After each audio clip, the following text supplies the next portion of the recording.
કોટડા સાંગાણી આ સેન્ટર છે અને અહીંયા કેન્દ્ર પણ સગુન શાળા ખાતે છે।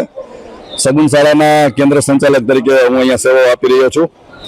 આજે ધોરણ 10ની બોર્ડની પરીક્ષાઓનો પ્રથમ દિવસ છે અને શરૂ થવા જઈ રહી છે, ત્યારે આજુબાજુના તમામ વિસ્તારના બાળકો મારે ત્યાં જે પરીક્ષા ખંડમાં ઉપસ્થિત છે, ત્યારે જે બાળકો અહીંયા આવી રહ્યા છે તે બાળકોને અમારો શાળા પરિવાર તેમને આવકારી રહ્યો છે, જેમાં એમને કપાળે તિલક કરી, ચાંદલો કરી અને ભારતીય સંસ્કૃતિને અનુરૂપ એમનું સ્વાગત કરી રહ્યા છીએ। સાથે પેંડાથી મીઠું મોઢું કરાવી અને દરેક બાળકોને અમે આવકારી રહ્યા છીએ।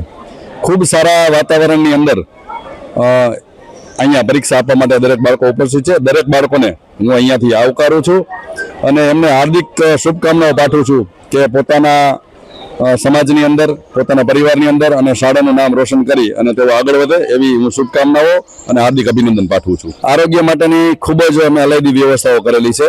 અમારી પાસે 3 રિલીવર પણ છે। જ્યારે પણ કોઈ બાળકને કંઈ એવું અજુગતું લાગશે અથવા તો કંઈ પ્રોબ્લેમ થશે તો એમને અમારા કેરટેકર છે એ તમને દોરી લાવશે અને અમારી પાસે પ્રાથમિક કીટ અવેલેબલ છે। સાથે કોટડા સાંગાણીના આરોગ્ય કેન્દ્રમાંથી અમે આરોગ્ય અધિકારીને પણ જાણ કરેલી છે અને 108ની પણ વ્યવસ્થાઓ અમે કરેલી છે। એટલે દરેક બાળક ખૂબ સારી રીતે પરીક્ષાઓ આપે અને ખૂબ સ્વસ્થતાથી પરીક્ષાઓ આપે એવી અમે એમને શુભકામનાઓ પાઠવીએ છીએ અને એમની માટે અમે જુદી વ્યવસ્થાઓ કરેલી છે। ગેરરીતિ માટે બોર્ડે જે અમને સૂચનાઓ આપેલી છે તે અનુસાર કોઈ બાળક ગેરરીતિ કરતા પકડાશે તો એની ઉપર પોલીસ કેસ અને FIR થશે। સાથે જે પણ બોર્ડ તરફથી જે પણ કંઈ પગલાં લેવામાં આવશે એ અનુસરવામાં આવશે અને બાળકોને અમે પહેલેથી જ જાણ કરેલી છે, શાળા કક્ષાએ પણ જાણ કરેલી છે। એટલે ગેરરીતિ સબબ ક્યારે પણ કોઈ બાળકને છાવરવામાં આવતા નથી।